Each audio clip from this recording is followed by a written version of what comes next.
Well, first of all, welcome, Emily Chandler. It's great to have you here. We know you're busy, Yes.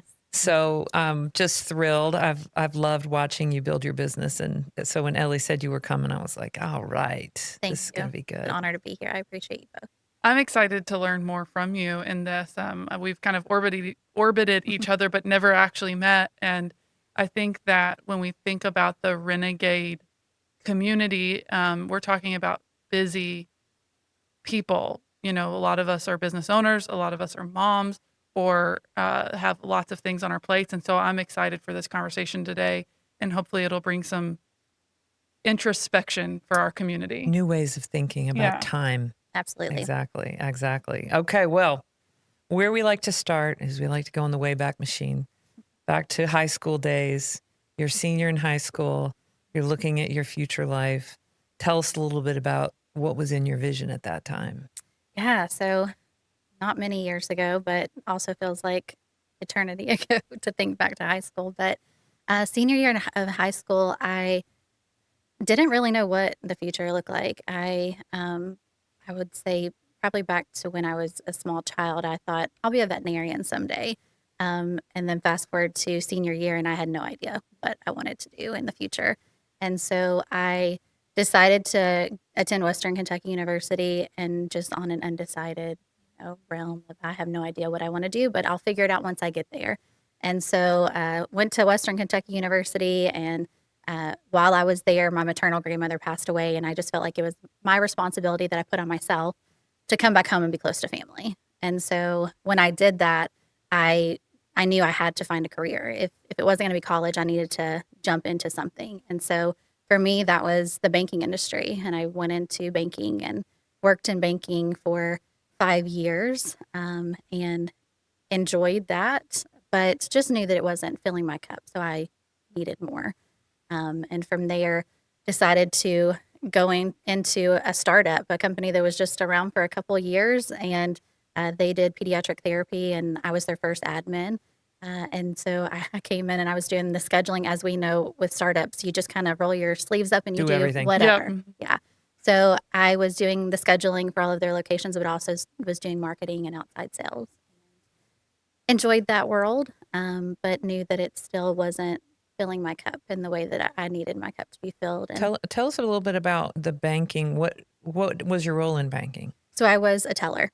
I was kind of the first person they saw when they walked into the bank, and started there, and then went to I did accounts. I opened new accounts, and so really relationships. People just they saw it as coming into the bank and maybe cashing a check or making a deposit, but for me, it was much more than that. I had clients that would come in and kind of tell me their deepest, darkest secrets, and my coworkers would say, "What is it about you that people are just coming in to the bank and telling you all this information?" And I never took that for granted. I knew that there was a purpose for me being there when I was there, and building relationships. But again, I knew that it wasn't forever. It was just a season of life. And again, I was just continuing to look for something that filled my cup. Was it hard for your family when you decided to drop out of college?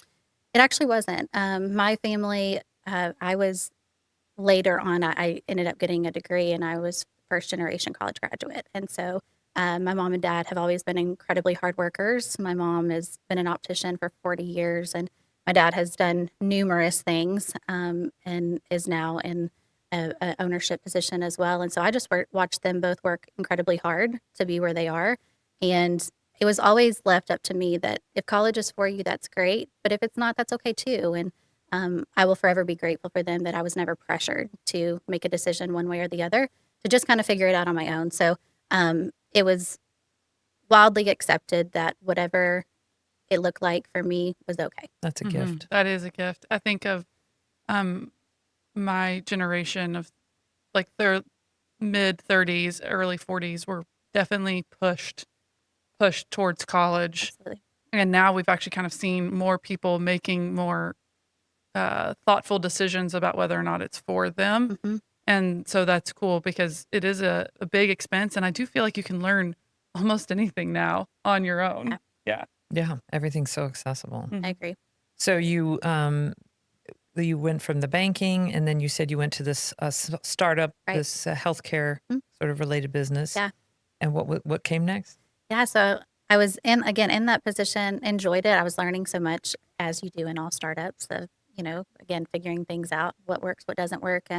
But I got a call one day from my aunt who said, we have a family that, I work for an executive, and one of his colleagues reached out and said, there's a family that's looking for a household manager. And I think that you might be a good fit for this. And my first question is, what in the world is a household manager? Never heard Mm. of that.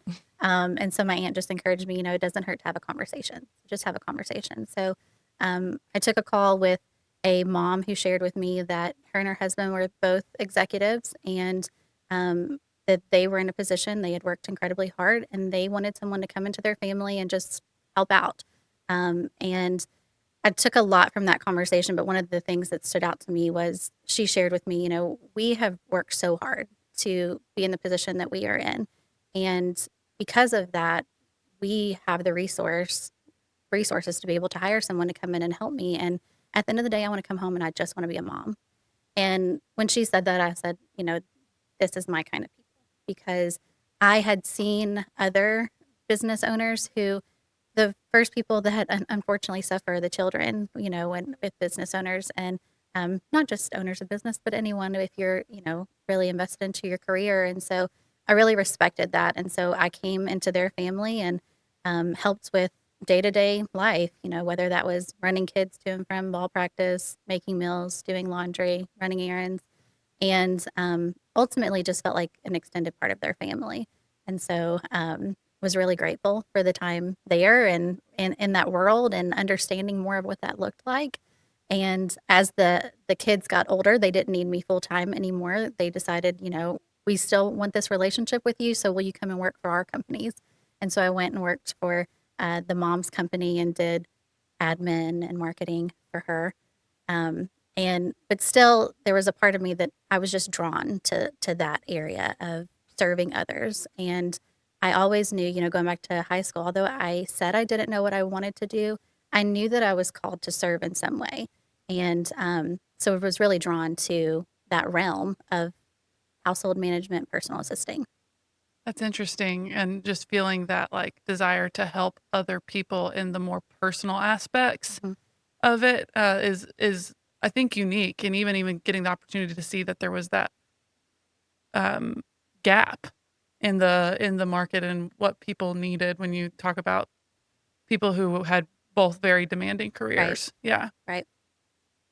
So that was kind of like your first taste of, oh, I could do this for other families. So how did you go about creating your Mhm. business? Yeah, so, again, in that realm, I think that's when I first got my taste of like, "Oh, this makes sense." Whereas other roles that I had been in, sure, I enjoyed them, but again, I just felt like something was missing.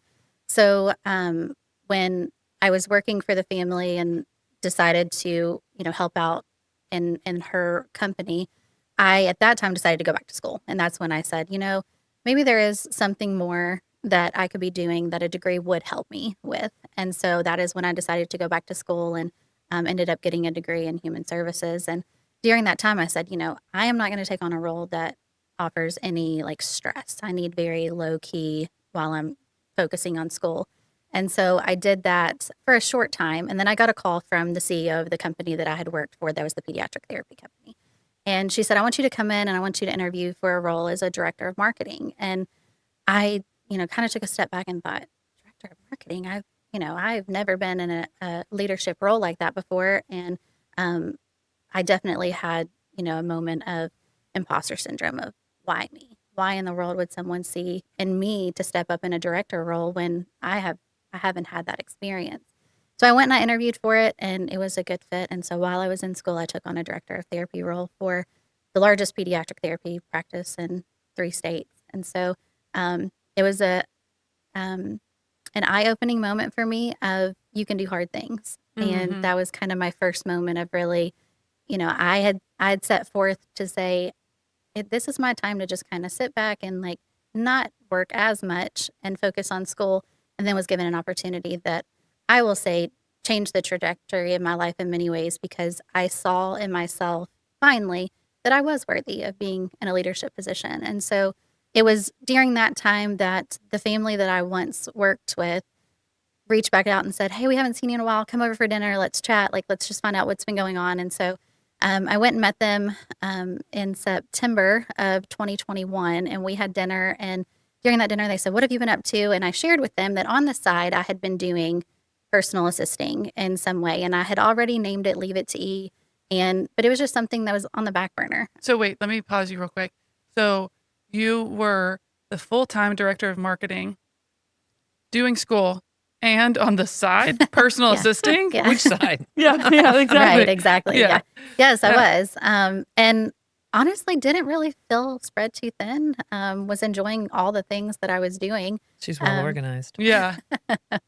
and yes, so the part-time venture, the side hustle, whatever you may call it was definitely back burner. It was as needed. I was not marketing myself at all. It was word of mouth. People are saying, "Oh, I need you to do X, Y, and Z," or "I need you to plan my wedding." I got heavily into the wedding space very quickly. People are like, "Can you come plan my wedding and be my wedding coordinator?" And so I was doing that, and I was so excited to share that with them because they knew kind of on a corporate level what I was doing, but didn't know that I was doing Leave It Tea on the Mhm. side. So they asked, a few questions about that, and I left that day and just thought that was a wonderful dinner. That I appreciate them so much. They're wonderful people.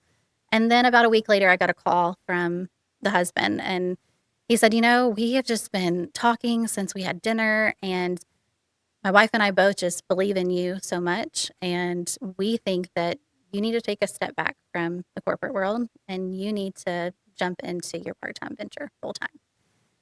And it was in that moment, yet again, the imposter syndrome is real, that I thought, what in the world? I know nothing about business. I didn't come from a family of entrepreneurs. I never set out to be an entrepreneur. It wasn't, I know that there are some people that just, they know Mhm. that's what they're going to be.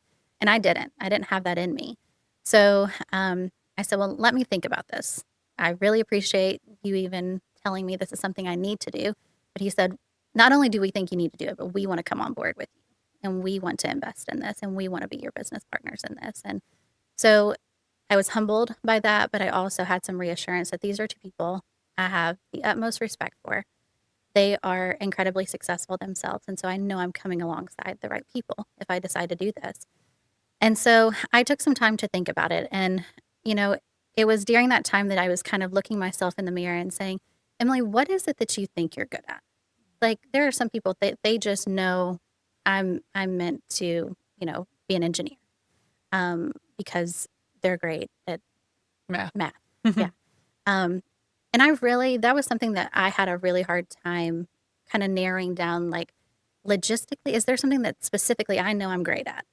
And the only thing that I kept coming back to was I love well and I serve people well. And I said, you know what? There's a business in that. And that business is taking care of others. And that may look like nursing for some people, different healthcare. For me, it was I want to come into people's personal space and I want to serve them in a way that they are able to love and care for the people in their life to their capacity, or focus on their career in their capacity, and just to be there for them and whatever that means. And so when I really had that conversation with myself to say, I love well and I serve well and there's purpose in this, I kind of let myself jump into the thought of I'm going to make this a full-time venture. So that was September of 2021. I gave a 30-day notice as the director of marketing, which was difficult, but I knew that the time was right. I'm single, no kids. Why not? I just said, let me leap. And at the end of the day, if it doesn't work out, it's okay. At least I tried. So I took the leap, and November 1 of 2021, Leave It Tea was officially born as That's a full-time amazing. venture. I've got chills. I think that a lot of people don't even realize when opportunities are knocking. Like, I hear your story, and some people might be listening and saying, like, well, you had these people that came into your Mhm. life and they gave you this opportunity that hasn't happened for me. Mhm. And I am of the belief that opportunities come to those who are open to them. And when you become open, more things find their way to you. There's a perspective shift that can happen there. And I think that whole time I hear you saying you were asking yourself, like, what um, do I what do I know about myself? How do I want to show up in the world? And some part of that included like a career, like what do I want to be when I grow up? Yeah, And sometimes that's not a label. It's not like astronaut, chef. Who grows up saying they want to be an accountant, right? But then it turns out that yeah, like there are people who love and are serving their, companies and their communities being an accountant. that's right. And so it's like not labeling the thing, but saying I'm awesome at loving people and serving people and then being open to an opportunity and taking the leap. That takes a lot of guts. Thank you. It takes a lot of In guts. the moment, I felt crazy. I felt like, what in the world am I? This makes no sense. But in that, to be honest with you, there was power in Mhm. the it doesn't make sense, and that's okay. Yeah. So, yes, I will forever be indebted to two people that saw my potential and said, "We are willing to come along this journey with you." And I think regardless of financial investment or anything like that, it's just finding people that will come along and support you. Mhm. That makes a world of difference when you're ready to take any leap in life, but especially into entrepreneurship. Yeah, and I think that so many people do question entrepreneurs when they decide they're going to be a business owner. And I don't know what it is about it, but there's something. I mean, it happened to me. I mean, I'd run my dad's company for years, and when I told people what I was doing, I mean, people who were closest to me were like, "Hell yeah, Yeah, go do that." But there were a lot of people who were like, "You're gonna do what?" And I was like, "What is wrong with you? yeah, Why would you discourage someone or even make them feel crazy for that?" exactly. You It's know? because other people don't have that openness or that vision. And so like I've heard even in my own story previously of like, well, those things landed in your lap. You waited at a table and got your first gig. And it's like, yeah, I waited at a table and I talked to him and they offered me something and I showed up, right? Like the showing up part when those opportunities come your way is a Yeah. big part of The it. And idea is one thing. she Yeah, showed It's the up, she heard doing. it It's the and she doing. took it. Yes, Yeah. exactly. That But the matters. encouraging, right? Like, why aren't we more encouraging Yeah. to people? Yeah. I Yeah. mean, even if they do fail, so what? that's So right. what? Let Then them you get try. another job. Exactly. That's called an education. So, what stage is your business in? How would you describe what stage you're in? You're now 3 years old, Yeah, that's right.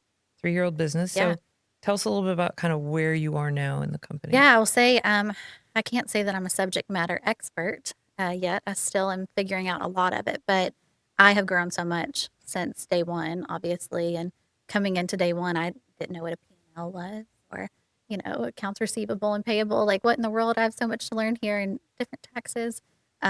So I'm still figuring it out, but I will say I have learned so much from my failures along the way. My greatest strengths, I think, are the failures that I have made as a business owner, or just in situations that didn't go the way that I thought that it was going to go. And so, again, I'm empowered by making some mistakes along the way that kind of got me to where I am. And so, not quite a subject matter expert, but I will say I have figured out a lot along the way, Mm-hmm. a lot. And so, I love talking to people who are still starting out their businesses and are looking for someone who doesn't have it all figured out. Because I will say that as I was starting the business and I was trying to read books and listen to podcasts and do all of that, that I told Ellie, it seemed like the people I was listening to had it all figured out. And she's like, actually, they don't.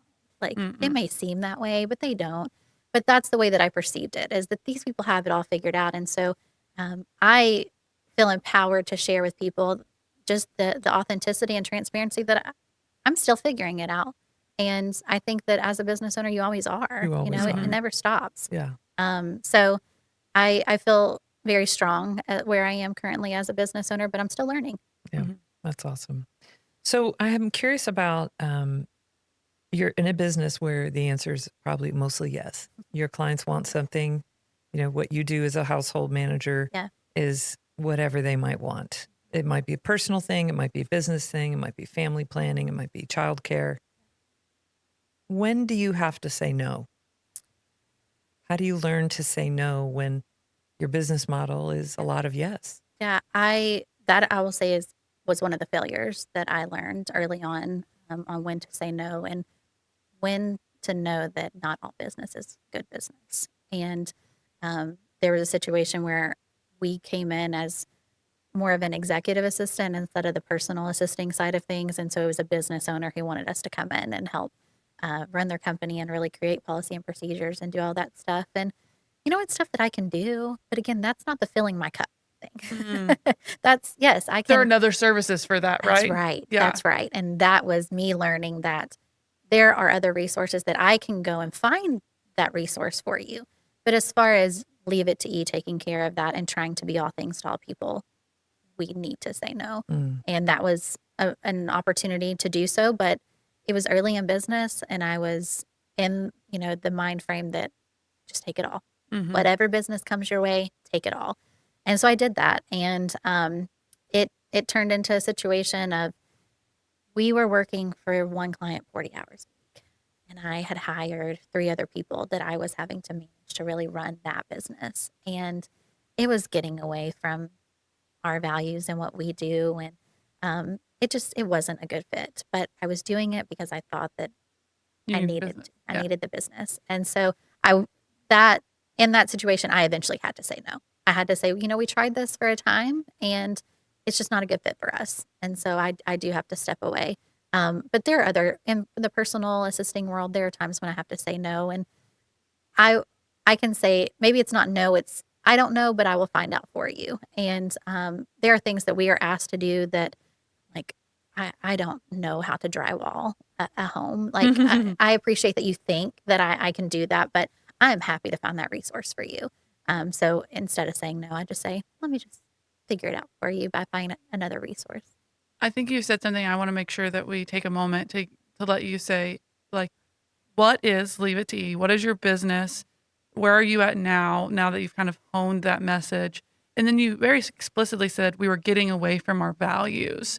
So as you kind of tell us about Leave It to E, can you kind of tell us about it at its heart? Like Yeah. what you do, but it at its Yeah, heart also? absolutely. Yeah. Yeah, so we are heavy in the personal assisting space. So I say it's luxury concierge. It's personal assisting. It is a luxury, obviously, for someone to be able to hire us to come in and help in whatever aspect that is. But yeah, the heart of our business is in relationships. And like I shared before, I think in all the different areas of business that I went to, that I worked in prior to being a business owner, it all came back to relationships for me. So like I said, yes, I felt like I love well and I serve well, but relationships are really what encompasses a lot of that. So we don't just come into a client relationship and just say, hand us a to-do list that we can just check off the items. It's we want to know you and we want to be able to kind of anticipate your needs for you before you even have them. And that comes from knowing your clients well.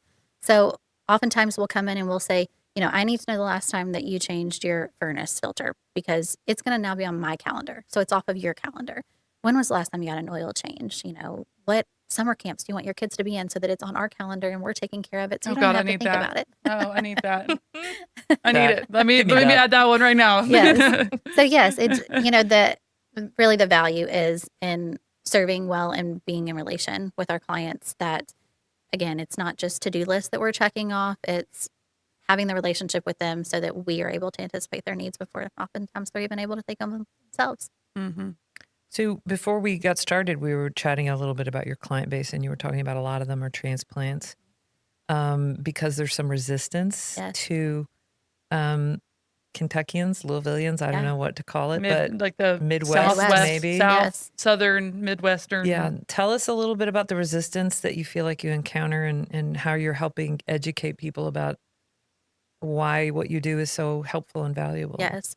So when I first went into this business, I the selling aspect of I'm going to have to sell to people, just I was excited about it because, like I mentioned before, when I was doing it as a side venture, it was word of mouth. People were just coming to me and I didn't have to sell. And so when I went into this as, now I have to find customers, I was like, just give me a room and I'll find the customers.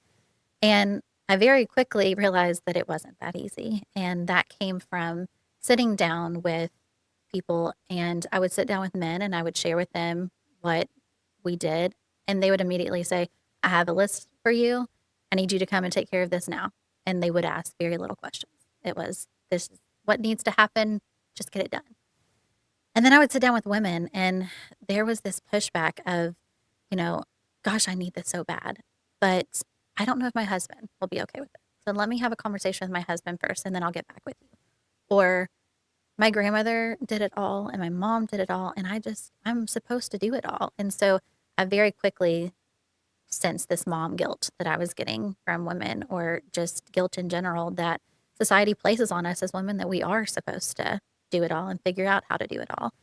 And like I said, early in business, it was just whatever business comes your way, take it, like I said. But my focus really changed to women after I started having those conversations. And my heart broke because it was more of the local women who were saying, I just feel guilty and I'm supposed to be able to do it all. But I had colleagues in the Midwest, or I'm sorry, the West and the East, that were like, this isn't hard for our clients to understand at all. This is the norm here, that everyone pretty much has somebody that's helping them out. So my 30-minute coffees that I was taking, to try and get a sell, ended up being women empowerment speeches that I was giving to women to just say, you know what, like, you're still the one that's getting it done. We are a resource that you are bringing in, but you're still the one making it happen. And so, So interesting. yeah, I mean, the pushback, like you said, was really more from local women, and the transplant women that came from different parts of the country. They were just like, I need the help and I don't have family here. I don't have the support here. And so I do need support, and we're more than willing to bring you on. But yeah, local women, there was some getting through societal norms, I think. Well, and I think it's probably more than just here in Louisville, Kentucky. I think that there's probably some level of this when you are outside of a major Yeah, metropolitan I area, agree. period, where you might not have been exposed to it as an option.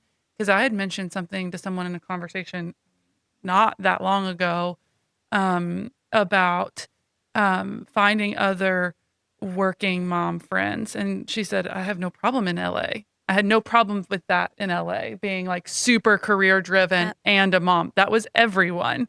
And it was a transition. It's not, I have lots of women in my world who work and were moms. So it's not that there's not a lot of working women, there are, but identifying as career women versus just working. I'm going to tell just my own little story about my interaction with first starting to ask someone to help. Brad, my husband, his mom was really sick, and we had a new baby, and we were doing a lot of back and forth. We had businesses, and I was working a lot. And I actually was out at a dinner, and a woman was married to her same husband and had 4 kids, and she was extremely high powered. And I said, I've not actually met that many women who are still married to their first husband, which no judgment, but still married to their first husband, parents, and in this level of power. What would your advice be? And she said, hire a housekeeper. Like, her business advice was hire a housekeeper. And I was like, really? It was a mental barrier to doing that. And so we eventually did, because of that sequence of life, and just what was going on in our lives was just so busy. And we've had one pretty much ever since. But I told Maggie earlier, I hid it from my family for years, because of this idea that I needed to somehow be able to do it all. Yeah, we do. I think a lot of women internalize their identity with their productivity. That I made this food, or I did this thing, and I mean, even for me, I think I've always been a feminist. I've always been very self-directed. But even when we had our second son, and I realized I'm going to have 3 men in this house to clean up behind, in the bathrooms in particular. I wasn't looking forward to that. And so we were having this argument about it. My husband always helped me clean the house, but he never wanted to clean a toilet. And so by the time we got the second son, I was like, we're going to have 2 toilet cleaners in this house. And he was like, no, we're not. And I was like, I was about ready to scratch his face off. I Yeah. was like, what do you mean? No, we're not. We get into this. I'm like heated. And he goes, well, just hire someone to clean. And I was like, this light bulb went on. And I was like, why would that not have occurred to me? Yeah. Because I think we have been fed these images and we've bought into it. And so then I was on a roll. Then I was like, well, I'm throwing away my iron, because I don't buy clothes that have to be ironed. No, neither do I. And or I take them to get cleaned. And and then I was like, hooked. Then you get hooked. So Yeah, I think women need a gateway drug absolutely. to start learning that this is a legitimate way to happiness and balance. I Yes, mean, there's a constant conversation about life balance, work-life balance. It doesn't exist. You're going to have to that's right. pay for support, and it's just been some of the greatest money I ever spent is on helping me be able to come home and relax. Absolutely. Be present with the Yeah, kids instead of doing the next task, yeah. right? All right, so business is good. You're grown. You've got an incredible head of steam on this thing. So what's next for you in terms of growth? What are the challenges for you? Yeah. So the challenges thus far has been that, I can't take it all on. And um, as someone who is a people pleaser and wants to just say yes to everything, I have had to realize that there is work life balance is important, but more so mental health is important. And I um, had to step back and say, you can't be all things to all people. You need to find some help to support you in this. And so I have had team members that have come on board who have been great fits. But in order to grow, there has to be more people to be able to deliver the service. And so just finding the right fit, but most importantly, finding the right people to even bring to the table has been incredibly difficult, and where to find them and what that may look like. So I, I will say if it's not just someone who says, "Oh yeah, I like personal assisting. That sounds so fun." I have had many people that I've interviewed that I think from a society standpoint, when you hear personal assisting, you hear luxury and you hear like this is just going to be so fun, just going and running errands for someone. Going shopping for someone else. Yeah, yeah. And I feel confident in saying that anyone who has been in this role will tell you that it's not glamorized, and we have fun days for sure, but it is difficult. Sometimes you're just sitting waiting for a plumber to show up. Exactly, for hours. But, even speaking to that, it's important to find the person who says, I'm going to meet a plumber or I'm going to meet a contractor at a home. But while I'm at the home, I'm able to identify other things that need to be taken care of that the client never asked me to do. So if that's walking into a home and seeing that the cereal is still on the table from that morning and there are kids' pajamas thrown all over the living room with pillows and blankets everywhere, you're there to meet a contractor. But while you're there, at the end of the day, you want your client to come home and be able to exhale of the way that they left their house that morning in a hurry.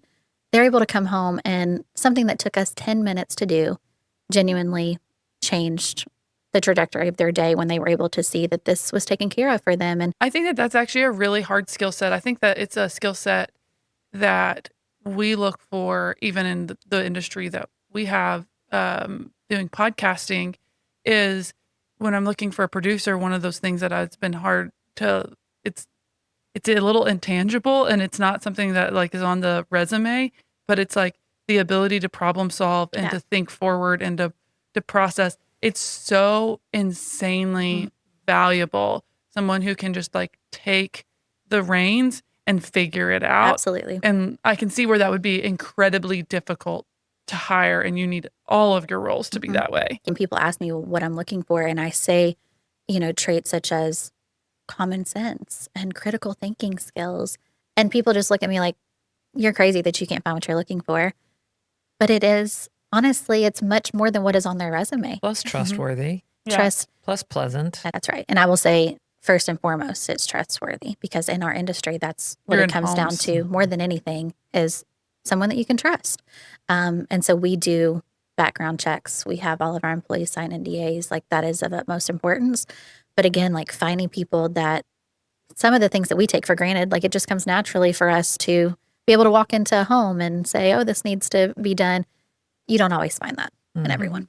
I also think that we're talking to you, which would call like an early staged business, right? You're in you're going from the solo entrepreneur stage into the employment stage. You have a handful of employees and contractors that are working for you at this point.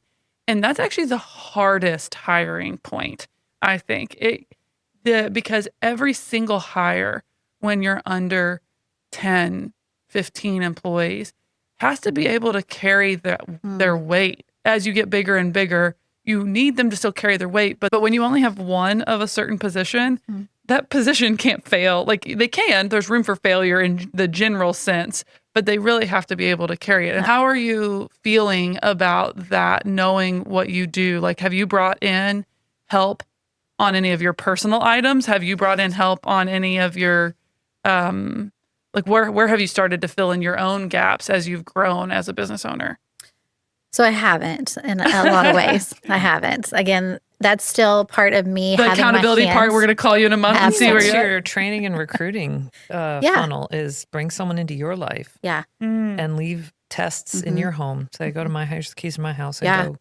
go meet the plumber. Right. And see what you get. I mean, That's a how good are idea. you Great after idea. sampling your product? Yeah. Exactly, because what ends up happening is I have them shadowing me as I am doing the work, but ultimately I don't know if they're going to do it well once I leave. And then you have a client who is the one who has to come and tell me this is not the quality that we expect, So Well, we were talking about this before we got started, but I can relate. I mean, I've owned my business now 20 plus years, and those first 10 years, I didn't want, I almost wanted to listen in on every phone call. I wanted to be at every client meeting for my key clients. And now I barely see clients. I barely, it's all done after the fact, and I'm always checking on projects. So I'm really eager to have some conversation with you offline and talk a little bit about that delegation piece, because it will unlock so much for you. And I will say that since day one, there has definitely been growth in that. I mean, I was for sure wanting to be involved in I call them weekly syncs with our clients. So every week we sync with the client to know what it is that we're expecting for the week. And so I was including myself with the concierge and the client in those meetings early on. And again, I felt like I was stunting the teammates' growth by being involved in that. And so I noticed when I stepped out of even those conversations, I saw the employee take on more of an initiative, in that relationship with the client, because they're like, "Oh, you're trusting me." Yeah. You get out Wow, of the that way a feels little really bit. good. Yeah. And when You you're trust in me. the room as the CEO or as the owner, people do default to you So true. in those meetings. Yes. They see you as the authority. Yes. Yeah. I mean, I struggled with that in my first trainings and a sales role. Even when I get on sales calls with her now, sometimes I end up taking over and I have to be like, stop doing that. Yes. You're not here to take over. Like you actually make it worse when you take over. Yeah. Just stay off the call. Yeah. That's what I've had to learn to do. Exactly. It's just no hands on. Yep.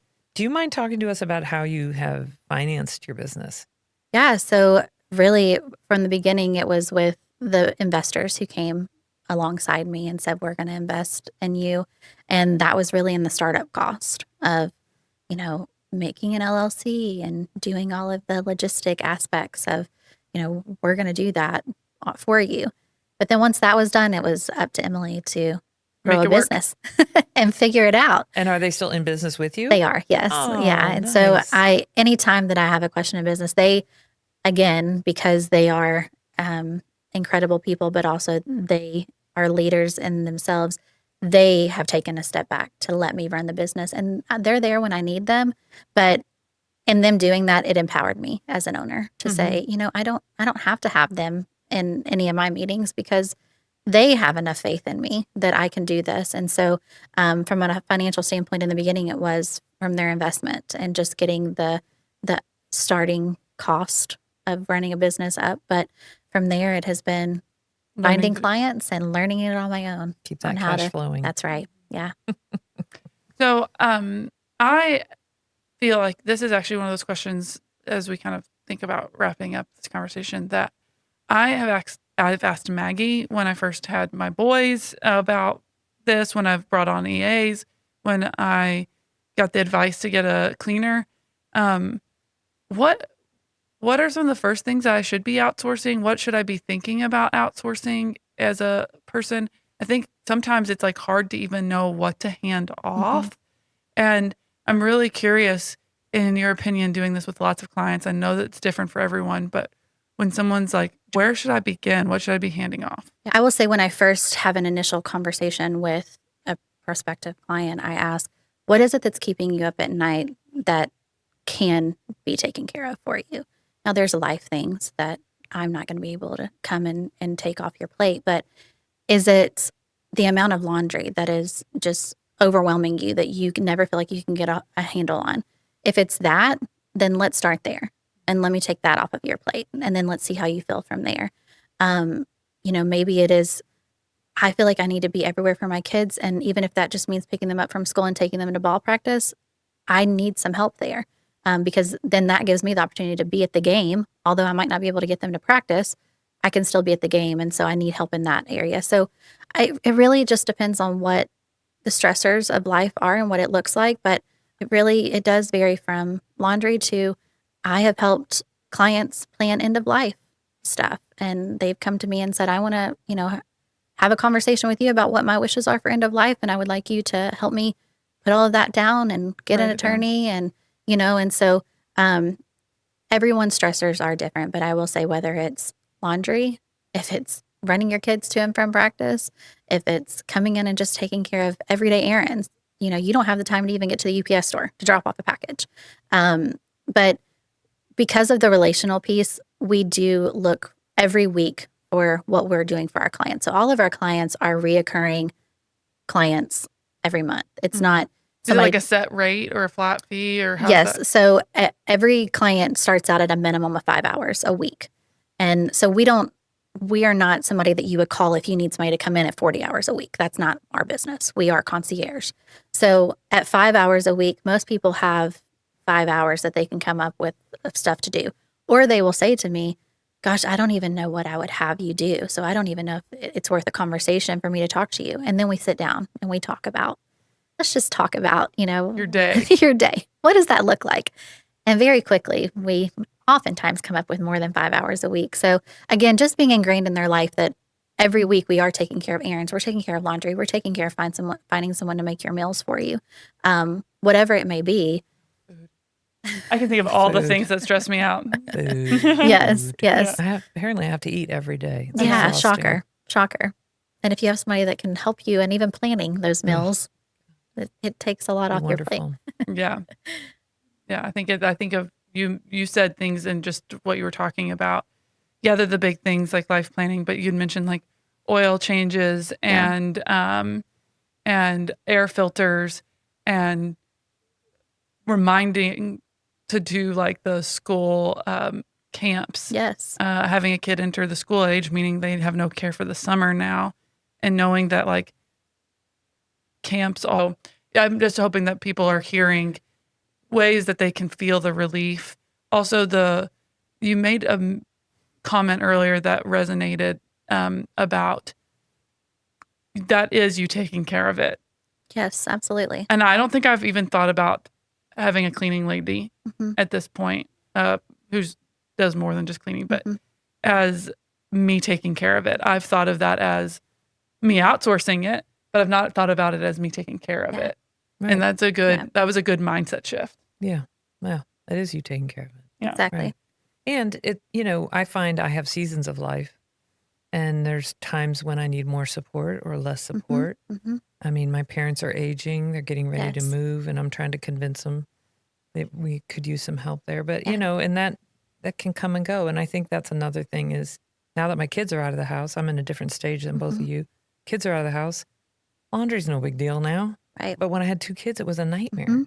It was a total nightmare. It is a nightmare. It is And such a again, nightmare. there being different stages of life, we see that as our clients, their parents are aging, and there is opportunities for growth for our business too, even in aging parents and in aging. seniors. Yeah. And they're coming alongside seniors to take care of. They might not be able to make it to the grocery store, but we can, and we can drop it off for them. So from a growth standpoint, I will say that there are opportunities, and that being one of just all of our clients being in different stages of life. Not all of our clients have young kids. Right. Not all of our clients are parents in general, but there are different stages of life, and the needs vary in those different stages. So ultimately, whatever it is that you don't have time for, we are a resource to help in doing that. I guess I think of it like, what am I arguing with my husband about? Yeah, exactly. That's what I need someone Help to us do. reduce the arguments in your Right. household. I mean, who's taking the dog to the vet? Yeah. Not me, not you. I think you made a comment, Maggie, about, was it your dad that told you like you? Yeah, when I started my business and you're in that startup stage, I had a 3-year-old and a 5-year-old and running a new business, and it was insane. We felt like every hour hair was on fire. And we were he was talking to me. He's a business owner his whole life. And so he was encouraging me to hire help. And I'm saying, I don't know if I can afford to hire help. And he was like, you can't afford not to hire help because your time is so valuable. Think of your time as worth $1,000 an hour as a business owner. You have to focus on growing your business and making it successful. That's incredibly valuable time. So hire someone to do the admin, hire someone to help you at home, take some things off your plate. And that way you can grow your company. And that was such great advice. I'd be doing something. I'd say to myself, is this worth $1,000 an hour what I'm doing right now? Yeah. Yeah. Yeah. And we like to be honest and understand extreme privilege. Like it's a part of the DNA of Renegade. That a lot of times we're talking about things that might not be accessible at this moment in time for everyone. And we want to give like a room for acknowledgement of that real barrier. But I also sometimes think that people feel that they have a barrier that might not actually be one. When we started hiring a housekeeper, we were absolutely not wealthy, not even close, like still just making it work. But I had to say, is that $140 absolutely worth it? And the answer for us in that moment was yes. And that meant we might not be able to move houses sooner. We might not be able to afford, Maybe not go out to eat as much. Yeah. correct. Like Yeah. we'll make the sacrifice here because it is an exponential add to our life. We have to sometimes think about, is this thing an exponential add to the life, and making room with the budget? Is this a real barrier or is this a me barrier? Right. Emotional barrier. Emotional Absolutely. barrier. Yeah. And that was something when in starting the business that I really struggled with, is that I knew this wasn't a business for all people. And I really struggled with that because, again, it is a luxury and I don't take that for granted. But like you said, you don't have to be incredibly wealthy to ask for help. Maybe you don't need every month, but maybe there is a heavy month in your life that is really busy and you need us to come on board just to help you out for a couple of weeks. And that's okay. Yes, of course, we want lasting relationships with clients and people that want us every month, but we're also happy to come in for just a season of life and help during that time as well. So like you said, it does come down to budget. Maybe you're not eating out 4 times a week. Yeah. You make the Right. cuts that's important in order for you to, We often spend money flippantly without thinking about it, getting Yeah. drinks with friends or whatnot, and you'd spend the $65. Yeah. And it doesn't necessarily immeasurably improve your life. exactly. It's just the fact that you're making the conscious decision to spend what might be a larger amount of money. And I think the more that you bring in your consciousness and make those decisions, the more that you're choosing to get the help that you need, the more you're taking control of the chaos. And I think a lot of us feel that way. Yeah. Like you don't have to have your exact scenario and situation, but like I'm in a season of chaos, and this is a good reminder for me that there are things that I should be outsourcing that I'm Yeah. It not. sounds like you two need a conversation. Yeah, I think so. I can bring calm to that chaos, Ellie. Yes. And I'm happy to still have the drink with you as Yeah, well. yeah. We can do both. Yes.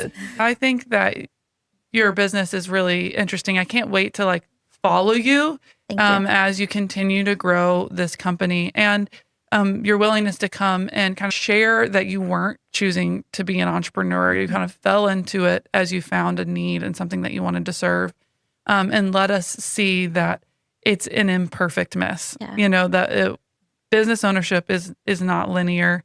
We make mistakes. And so I appreciate your authenticity and sharing where you're at now. And I cannot wait to follow up with you in like a year and hear how much you've grown. Thank you. And I will say, when I started the business, I didn't really think about the hard times. I thought this is going to be fun and exciting. And, I was very naive to say the least. And so I started the business in November, like I said, of 2021. And a month later, my 14-year-old niece was killed in a car accident 3 days before Christmas. And so like your world stops and you think, Yeah. there's no way I can focus on a business when my world has just ended. My sister's only child and my parents' only grandchild, And so in that moment, it was, I have to find something bigger than myself to get out of bed for every morning. And I will say that, in the corporate world, I could have relied on FMLA. And I don't know what life would have looked like if I had that cushion. But because I had a purpose to get out of bed every morning. I had other people that were relying on me. People say things happen for a reason, but you can never convince me there's a reason for something like that happening. But I knew that for such a time as this, I was a business owner for a reason, to get myself up out of bed every day, to live for her as well. And her legacy, I have to carry on that. And so I will say that although there are hard times, I have been so empowered by women like you all who have allowed me into spaces that I may not have otherwise been in if it wasn't for women specifically in this community who just wrapped their arms around me. And I come from Shelby County, born and raised, and I felt like such a small fish in a big pond in Louisville. But that quickly went away when women like you all just showed up for me and said, come as my guest to this event. And from that event, I was able to meet multiple people that, although they might not have been clients right at that moment, they called me later when there was a need. And so here in Louisville, we are so blessed with the women who come alongside you as an entrepreneur to say, you know what, I was once there too. And it's hard, but we've got you. And so I love the women of this town. Yes, It's yes. truly it's just It has made the treasure. world of difference in my business. So Yeah. Well, and you just gave me a thought that what women should be doing is calling you up and ordering some hours for someone they know yes, is too busy that's right. as a Christmas What a gift. gift. Of What a just gift. like, here's 10 hours of help. Yeah. Teach women how to accept help. Mm-hmm. I have So someone good. in mind right now. There you go. I bet everyone listening to this episode immediately has someone who comes to their mind. So good. Absolutely. Too busy women. That's Yeah. right. If they're here in this local general community, how do they get a hold of you and interact with you? Because we would love to send business your way. I appreciate that. And then for those of listeners that are not in this community, I just want to encourage you to look for this kind of service in your community or ask Leave It to E to start expanding. Yes, would be happy to do that. So our website, there's a wealth of information there. So it's leaveitte.com. And then my email is e@leaveitte.com. So very easy. There's a contact me portion on the website that you can fill out and it will come directly to me. But, there's never any pressure. That's the thing. I am honored to have a conversation with someone who is even considering asking for help. And even if it's for them, it's a not now, at least they know that there is a resource for when they may need it. And so whether you're here locally and you need help or you're not here locally and it's still something I can maybe help with from here, I'm happy to do that. So I enjoy having the conversations and building the relationships and then just seeing where it goes from there. Awesome. Thank you, Thank you. Emily. Thank you.